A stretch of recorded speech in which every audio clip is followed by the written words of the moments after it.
यहाँ सबैजनालाई सन्ध्याकालीन सप्रेम नमस्ते। सबैजनामा नमस्कार। ओम सबैमा ओम ओम ओम ओम। एउटा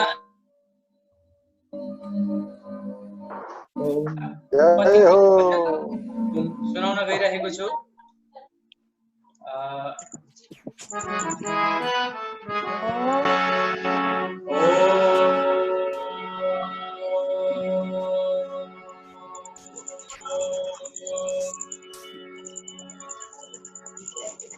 स्वस्ति पन्था मनोचरेम सूर्य चन्द्रमसा विवा पुनर्ददाग्नता जानता संगमे मही।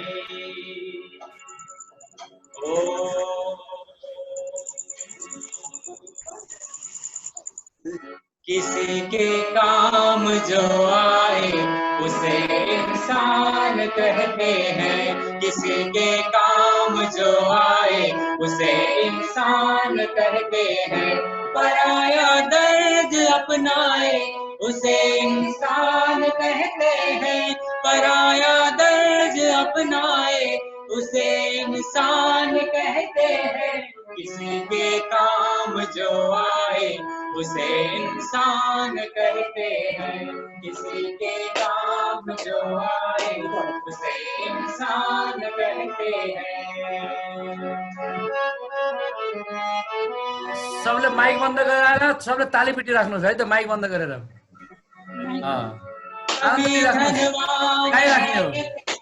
कभी इंसान निर्धन है, कभी धनवान है कितना।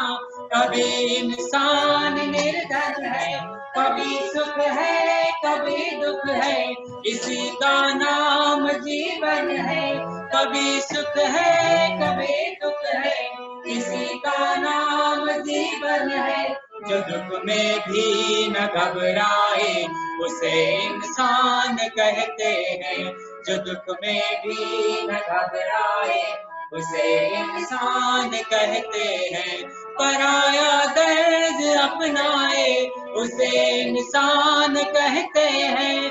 पराया दर्द अपनाए उसे इंसान कहते हैं। किसी के काम जो आए उसे इंसान कहते हैं। किसी के काम जो आए उसे इंसान कहते हैं।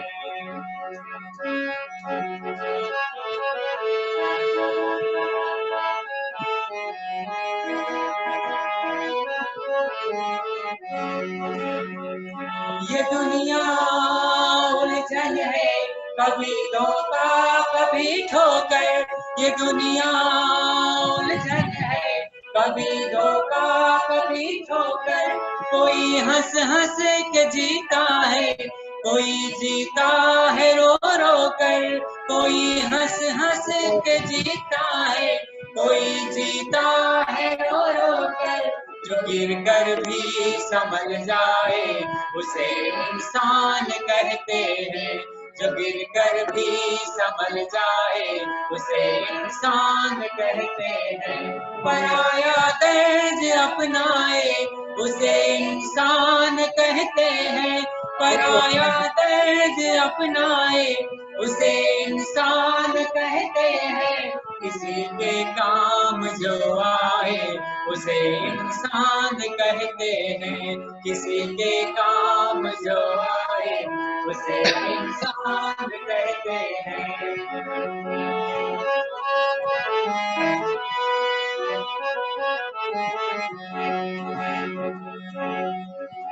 अगर गलती रुलाती है तो यह राह दिखाती है। अगर गलती रुलाती है तो यह राह दिखाती है। बस गलती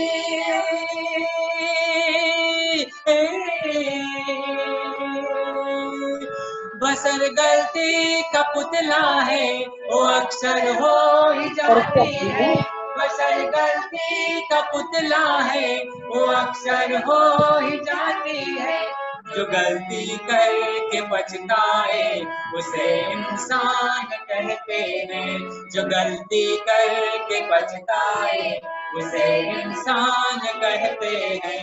पराया दर्द अपनाए उसे इंसान कहते हैं। था भाई ना, ये बंद पराया हुआ। दर्द अपनाए उसे इंसान कहते हैं। किसी के काम जो आए उसे इंसान कहते हैं। किसी के काम जो आए उसे इंसान कहते हैं।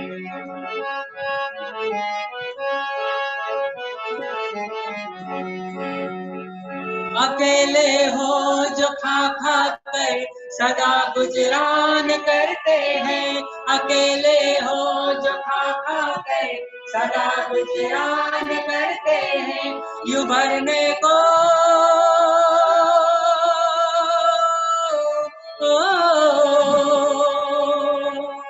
यूं भरने को तो दुनिया में पशु भी पेट भरते हैं।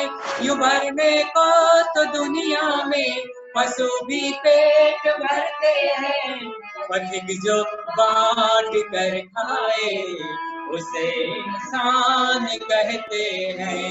पथिक जो बांट कर खाए उसे इंसान कहते हैं। पराया दर्द अपनाए उसे इंसान कहते हैं।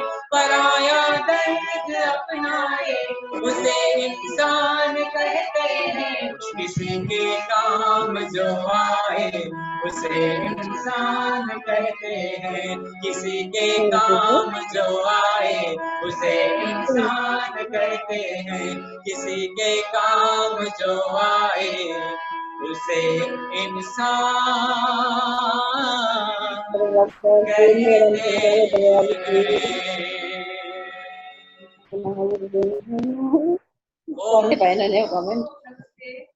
धन्यवाद आदरणीय हाम्रो आदरणीय पदमराज सापकोटा सरलाई बहुत बहुत धन्यवाद दिन चाहन्छु।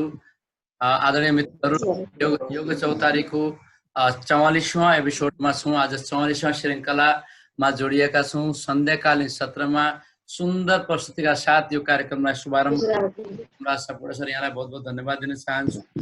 र आज बहुत सुन्दर कार्यक्रम रहेको छ र यहाँका सुन्दर मनहरूका साथ यो आज कार्यक्रम अगाडि बढ्नेछ।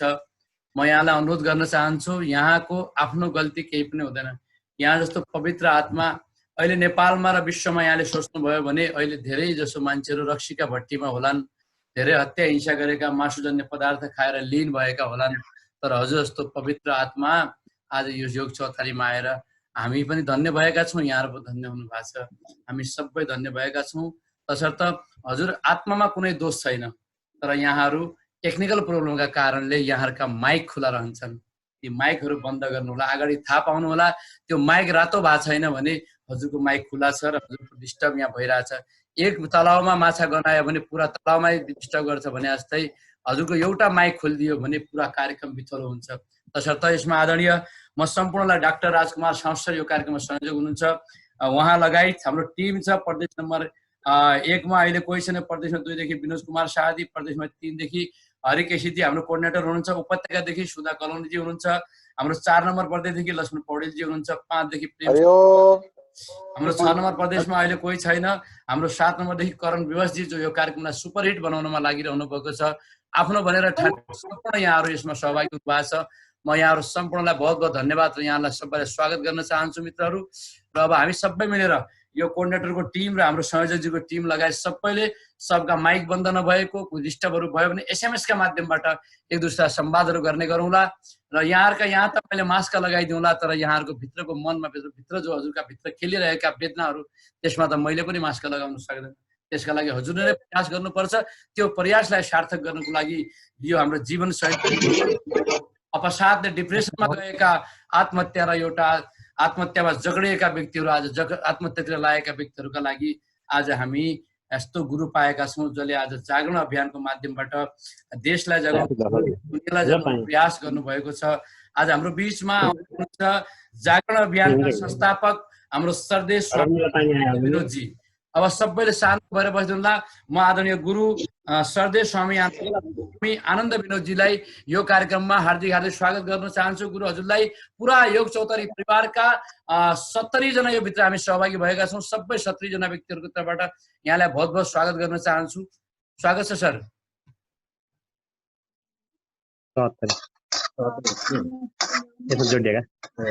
अरू बाँकी साथीहरूले सबै माइक आफ्नो बन्द गरिदिनु होला। माइक गुरु हजुरले आफ्नो खोल्नु पर्ने हो कि खुलै छ? यहाँदेखि मैले कसैको पनि बन्द गरेको छैन। हजुर सो इच्छाले आफ्नो खोल्न सक्नुहुन्छ, तर सबैले बन्द गर्नु होला। ओके, धेरै धेरै धन्यवाद छ लवराज भट्टज्यूलाई। त सबैलाई नमन छ मेरो। आज साह्रै सुन्दर दिन हाम्रो यो सन्ध्याकालीन सत्संग। आज योगिनी एकादशी पनि हो। आज विश्व खडेरी विरुद्धको संघर्ष दिवस पनि हो।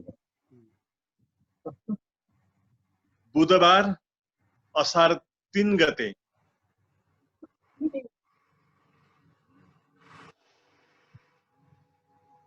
जून को 17 तारिक हो। अब 4 दिन पछि हाम्रो 21 जून अन्तर्राष्ट्रिय योग दिवस। त्यसको तयारीमा छौं हामीहरू। अन्तर्राष्ट्रिय योग दिवस श्रद्धेय रामदेव जी को योगदान हो विश्वभरिको लागि। र आज पतञ्जलि नेपाल योग शिक्षक ग्रुप द्वारा सञ्चालित जुन योग चौतारी 44औं श्रृङ्खलामा मलाई एउटा अवसर दिनु भएको छ। यहाँलाई धेरै धेरै नमन गर्दछु। म खास गरी सेतुको रूपमा काम गर्नुहुने लवराज भट्ट र पद्मराज सापकोटा दले भर्खरै मिठो भजन सुनाउनु भयो हामीलाई। मलाई त काठमाडौँमै छु, नव सत्संग कार्यक्रममै छु जस्तो लाग्यो पद्म सर। एकदमै म भावुक पनि भए तपाईको भजन सुनेर, रोमाञ्चित पनि भए।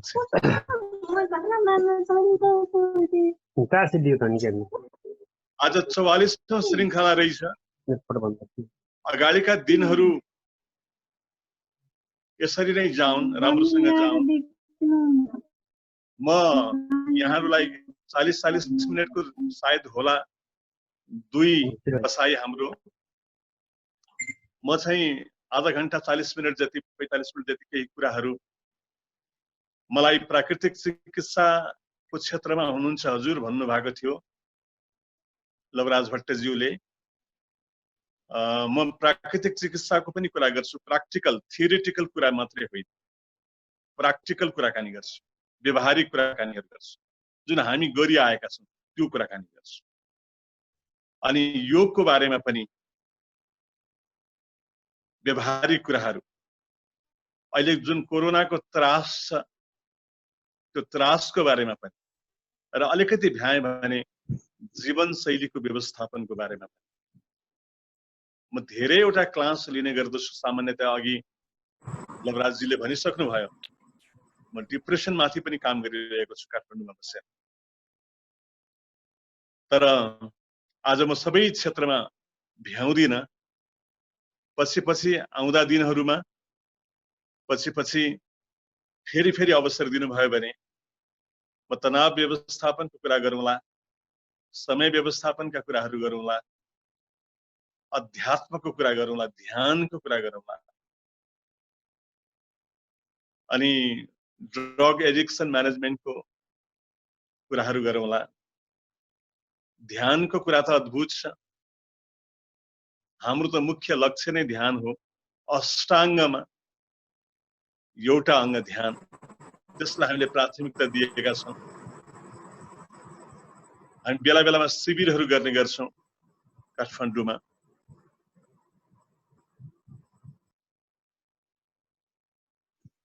र दक्षिणकालीमा एउटा शिविर गरेका थियौँ हामीले। पद्म सरलाई देख्दाखेरि मलाई दक्षिणकालीको शिविर याद आयो, 3 दिनको शिविर। अद्भुत अनुभूति भएको थियो।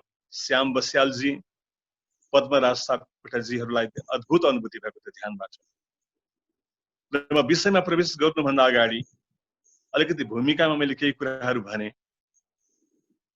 र एउटा छोटो प्रार्थना गरेर अनि म आफ्नो कुरोलाई राख्नेछु। हजुरहरूले हात जोडेर आँखा बन्द गरेर मेरो प्रार्थनालाई आफ्नो गुरुलाई स्मरण गरेर एकदमै भावले प्रार्थनालाई श्रवण गरिदिनु होला। अखण्ड मण्डलाकारं व्याप्तेन चराचरं तत्पदं दर्शितमेन तस्मै श्री गुरुवे नमः। अज्ञानतिमिरान्धस्य ज्ञानाञ्जनशलाकया चक्षुरुन्मीलितं येन तस्मै श्री गुरुवे नमः। गुरुर्ब्रह्मा गुरुर्विष्णु गुरुर्देवो महेश्वर गुरु साक्षात् परम ब्रह्म तस्मै श्री गुरुवे नमः।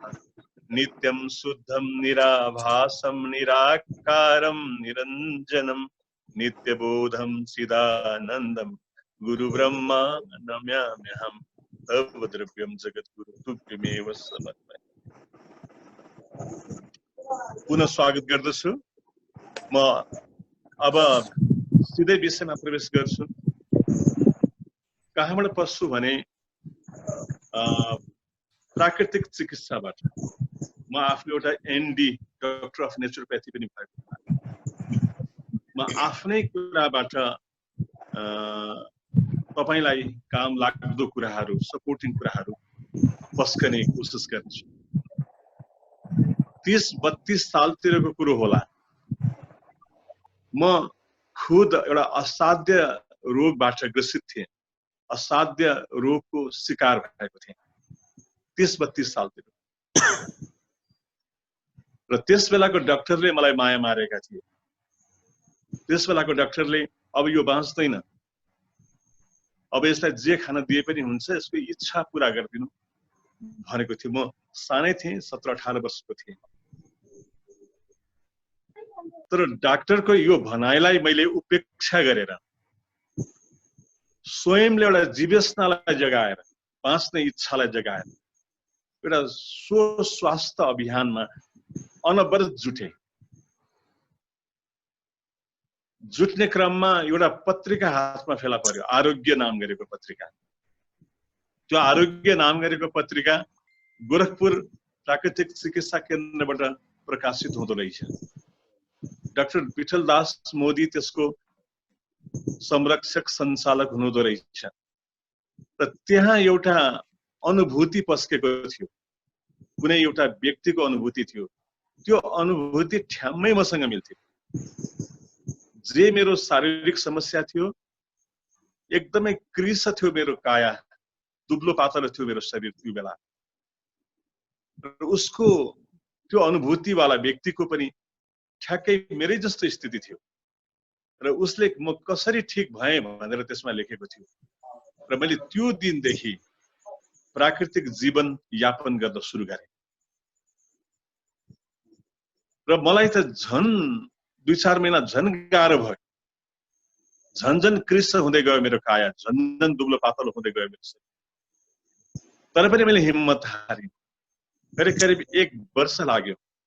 1 वर्षपछि अलिकति मेरो शरीरमा परिवर्तन आउन थाल्यो, मनमा परिवर्तन आउन थाल्यो। त्यो बेलामा मलाई आफूलाई पनि म अवसादबाट ग्रसित भएछु भन्ने लाग्यो। त्यो बेलामा थाहा हुँदैन त्यो अवसाद के हो, न्यूरोसिस के हो, साइकोसिस के हो, डिप्रेसन के हो, त्यो बेला हामीलाई थाहा हुँदैन थियो, जानकारी नै थिएन। तर अहिले आएर मैले यसो पछाडि फर्केर हेर्दाखेरि म आफू खुद पनि अवसादबाट ग्रस्त रहेछु मेरो शारीरिक कारणले गर्दाखेरि। अनि म काठमाडौँमा पढ्न, चितवनको बासिन्दा थिएँ, काठमाडौँमा पढ्न भनेर आएको थिएँ। 30-32 सालको कुरा। र मैले प्राकृतिक चिकित्साको केन्द्र खोज्दै हिँडेँ। 32 पुतलीमा डाक्टर काशीराज गौतमको एउटा आरोग्य आश्रम भन्ने संस्था थियो, त्यहाँ जान थालेँ। मलाई डाक्टर काशीराज गौतमले असाध्यै माया गर्नुभयो। उहाँको 3टा छोरा छोरा। उहाँको ठुलो छोराको नाम पनि विनोद थियो, माइलाको नाम प्रमोद थियो र कान्छाको नाम रमेश थियो। त्यो विनोद त रुसमा बस्थे त्यो बेलामा, र मलाई विनोदको ठाउँमा विनोदलाई राखेर उहाँले मलाई सबै आफ्नो ज्ञान हस्तान्तरण गर्नु। म आफू खुद योग सिकाउँथे त्यो बेला, 32 सालतिरको कुरा, लगभग 30 या 32 कति साल हो, मलाई एक्ज्याक्टली थाहा भएन। म आफै योग सिकाउँथे र म हरेक कुराहरू म आफै त्यहाँ सिक्ने लर्निङ एटिट्युड थियो, सिक्ने प्रवृत्ति थियो, म आफै सिक्ने भाव थियो र म हरेक कुरालाई सिक्ने दृष्टिकोणबाट हेर्थेँ र सिक्दै गएँ। एकदमै एउटा ग्रास्पिङ क्यापेसिटी पनि त्यो बेलामा प्रशस्त हुन्थ्यो नि, त युवा अवस्था थियो, किशोर अवस्था थियो, अनि एउटा पकड्ने क्षमता पनि प्रशस्त थियो र म छिटो मैले सबै कुराहरू सिक्दै गएँ। र त्यो बेलामा एउटा सानो घटना, मैले के सिकेँ भने मैदाजन्य वस्तु खानु हुँदैन, चिनीजन्य वस्तु, चिनीले बनेको वस्तु खानु हुँदैन, अनि धेरै तारेको धेरै भुटेको चिजहरू खानु हुँदैन, डिप फ्रिज डिप फ्राइड भोजनहरू सेवन गर्नु हुँदैन भन्ने कुराहरू सिकेको कुरालाई जीवनमा उतार्दै गएँ। त्यतिकैमा एउटा एक दिनको घटना हो, एउटी सानी 13-14 वर्षको किशोरीलाई उसको पिताले त्यहाँ लिएर आए उपचारको लागि। ती किशोरीलाई के हुन्थ्यो भने छातीदेखि तल नाभिदेखि माथि भतभती पोल थियो र डाक्टर साहबले, डाक्टर काशी राज गौतमले त्यो बच्चीलाई फास्टिङमा राखिदिनु भयो, अनिश्चितकालीन फास्टिङ व्रत।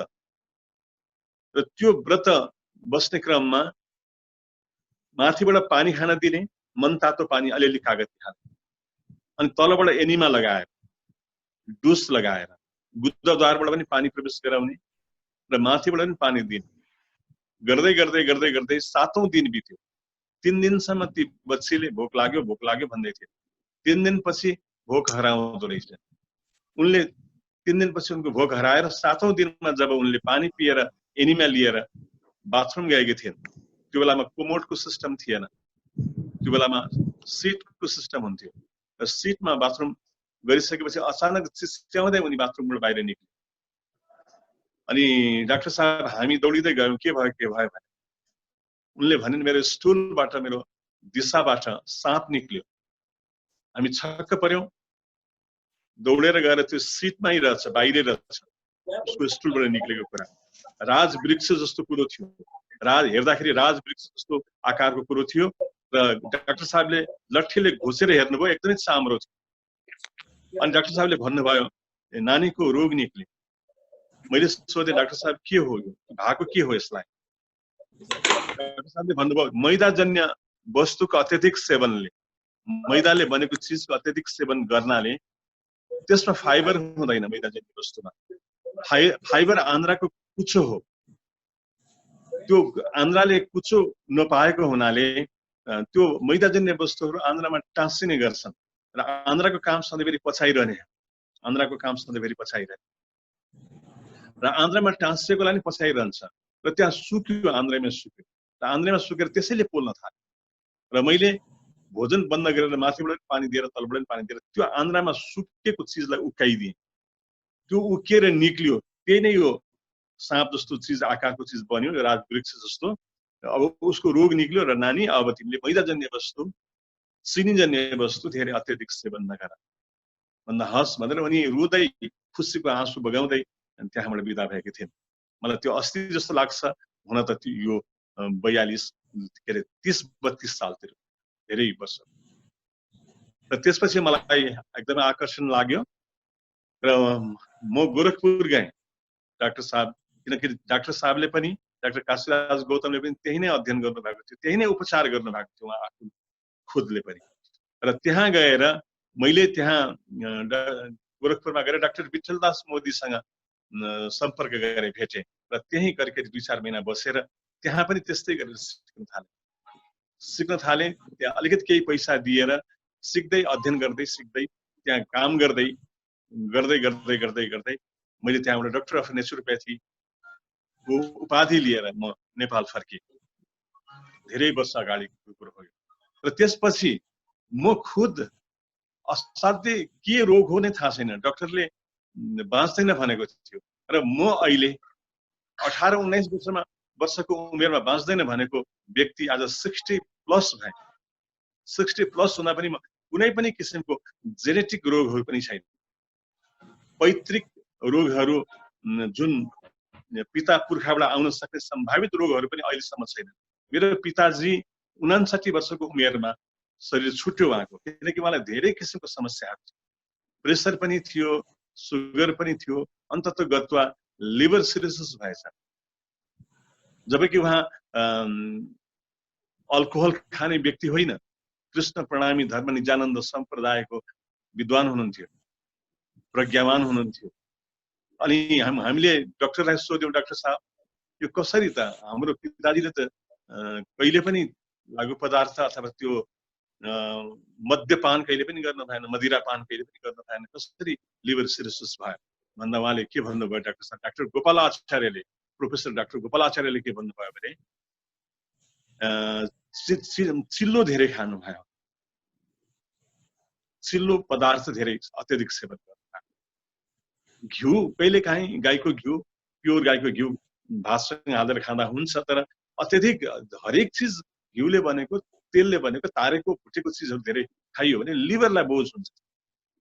त्यसरी पिताजीको लिभर ड्यामेज भयो भनेर अब त्यो कुनै पनि समस्याहरू, न प्रेसर, न सुगर, न प्रोस्टेट, अहिलेको 60 क्रस गर्दाखेरि प्रोस्टेटको पनि समस्या हुन्छ कुनै पनि, किनभने नियमित रूपमा म अहिले पनि बिहान मेरो जीवनशैली व्यवस्थित छ। त्यो बेलादेखि 18-19 वर्षको उमेरदेखि अहिले 60 क्रस गर्दाखेरिको उमेरसम्ममा पनि एक दिन पनि, रामदेवजी भन्नुहुन्छ नि 9 वर्षको उमेरदेखि एक दिन पनि छोडिन मैले योग अभ्यास गरेर। त्यो संकल्प, त्यो दृढता चाहिन्छ। विकल्प रहितको संकल्प भन्नुहुन्छ रामदेवजी महाराज, विकल्प रहितको संकल्प चाहिँ चाहिन्छ। र साँच्चै नै मैले आफूले अनुभव गरेको र मसँग आबद्ध हुनुभएका थुप्रै हुनुहुन्छ, जस्तै पद्म सर पनि मसँग आबद्ध हुनुहुन्छ, अनि दीपकराज गिरी, दीपाश्री निरौला, झरना थापाहरू, यी हास्य कला, यी चर्चित कलाकार एकपटक साह्रै नै गाह्रो अवस्थामा म कहाँ आइपुगेका थिएँ 10 वर्ष अगाडि। र एउटा अद्भुत कुरा चाहिँ के हो भने, हामीले पाठ सिक्नुपर्ने कुरा चाहिँ के जस्तो लाग्यो भने, कुनै पनि व्यक्ति सफल भयो भनेर ईर्ष्या गर्नुभन्दा पनि त्यो व्यक्ति कसरी सफल भयो भनेर उसको गर्वको सङ्घर्षबाट, त्यसबाट चाहिँ प्रेरणा लिनु बुद्धिमानी। म हेर्छु दीपकराज गिरीलाई एकदमै लगनशील, मैले आजभन्दा 10 वर्ष अगाडि बताएको कुराहरू, 12 वर्ष अगाडि बताएको कुराहरू अक्षरशः एउटा पनि नछोडिकन देश विदेश जहाँ जाँदा पनि एक दिन पनि नबिराइकन उनी सधैँ गर्छन्। त्यसको कारणले आध्यात्मिक रूपबाट पनि राम्रो हुँदै गयो र भौतिक रूपबाट पनि राम्रो हुँदै गयो। आध्यात्मिक र भौतिक दुवै रूपबाट राम्रो हुँदै जान्छ। हामी योग र प्राकृतिक चिकित्सा त एकदम अनुन्याश्रित छ। योग र प्राकृतिक चिकित्सा इन्टर रिलेटेड छ, अनुन्याश्रित छ। र अब म योगमा प्रवेश गरौँ। योगमा अष्टाङ्ग योगको कुराहरू छन्, हामी चाहिँ नवाङ्ग योगको कुराहरू गर्छौँ। 8वटा मात्र अङ्गले पुग्दैन भन्छौँ, 8वटा मात्र अङ्गले पुग्दैन, 9 अङ्ग चाहिन्छ। त्यो 9 अङ्ग के हो म बताउने कोसिस गर्नेछु, मैले भ्याएसम्म बताउने कोसिस गर्नेछु। र धेरै जसो व्यक्तिहरू अहिले संसारमा चलिआएको चलनमा धेरै जसो व्यक्तिहरू यसो बिहान उठ्यो अनि यसो बगैँचातिर गयो, पार्कतिर गयो, टुनी खेलतिर गयो, यताउता गयो, अनि अलिअलि उफ्री पाफ्री गर्यो, अनि त्यसपछि कहाँ गएर आएको भन्दा योगा गरेर आएको भन्ने चलन छ। त्यसरी योगा हुँदैन, त्यसरी योग हुँदैन, त्यसरी जोग हुँदैन। योग हुनको लागि एउटा तपस्या पूर्ण जिन्दगी चाहिन्छ। तपस्वी बन्ने क्षमता छ भने मात्रै हामी योगी हुन सक्छौँ। योगी तपस्वीको नाम। योगी हुनको लागि यम र नियमको पालना गरेकै हुनुपर्छ। यो पनि खाऊ, त्यो पनि खाऊ, यो पनि गर, त्यो पनि गर, ध्यान पनि गर, योग पनि गर, अनि म योगी भएँ भनेर हुँदैन। यो पनि खाऊ त्यो पनि खाऊ, यो पनि गर त्यो पनि गर, ध्यान पनि गर, म योगी हुँ। कतिपय सम्प्रदायहरू अहिले देख्छु म आजकल, कतिपय गुरुका अनुयायीहरू म देख्छु, यो पनि खाऊ त्यो पनि खाऊ, यो पनि गर त्यो पनि गर, अनि ध्यान पनि गर, योग पनि गर। हिँड्दैछ पाइला मेट्दैछ त्यो स्थिति हुन्छ त्यसरी। हिँड्दैछ पाइला मेट्दैछ त्यो स्थिति हुन्छ त्यसरी। यम र नियमको पालना गर्नै पर्छ कुनै पनि हालतमा, at any rate at condition. हामी योगको बाटो, योगमय जीवनशैलीलाई अवलम्बन गर्ने, योगमय जीवनशैलीलाई अवलम्बन गर्ने हो भने यम र नियमलाई पालना गर्नु। यममा 5 कुरा के तपाईलाई हजुर सबैलाई थाहा छ, म एकदमै छोटकरीमा म भन्न चाहन्छु। म एउटा सानो ध्यानको प्रयोग पनि गराउँछु, अन्तिम सानो एउटा योग निन्द्राको प्रयोग पनि गराउँछु। यममा पहिलो कुरा हो अहिंसा। एउटा योगी बन्न चाहने, एउटा योगको बाटो, योग पथको पथिकले, परमार्थ पथको बटुवाले अहिंसालाई आधारभूत रूपमा अवलम्बन गर्नै पर्छ। कतिपय हिन्दू दाजुभाइहरू, कतिपय इस्लाम दाजुभाइहरू, कतिपय क्रिस्चियन दाजुभाइहरू र बुद्धिस्ट दाजुभाइहरू पनि आध्यात्मिक भन्नुहुन्छ आफूलाई, तर हिंसात्मक बाटोलाई अवलम्बन गर्नुहुन्छ। कतिपय यहाँ नेपालकै गुरुहरू पनि एउटा योगीले मासु खानुपर्छ भनेर सस्तो लोकप्रियताको लागि यस्तो कुराहरू गर्नुहुन्छ। किन रे भन्दा बुद्धिलाई, हाम्रो ब्रेनलाई मासुको प्रोटिन चाहिन्छ भनेर त्यस्तो तर्क दिनुहुन्छ। मेरो घरमा हामी 7-8 जना दाजुभाइ छौँ। 2 जना पिताहरू, पिता र पिताको भाइको सन्तान, काका र बुवाको सन्तान। कोही डाक्टर छन्, कोही इन्जिनियर छन्, कोही प्राध्यापक छन्, कोही चार्टर्ड एकाउन्टेन्ट छन्। 7 पुस्ता भयो हामीले मांसाहार गरेको छैन। 7 पुस्तादेखि हामीले मांसाहार गरेको छैन।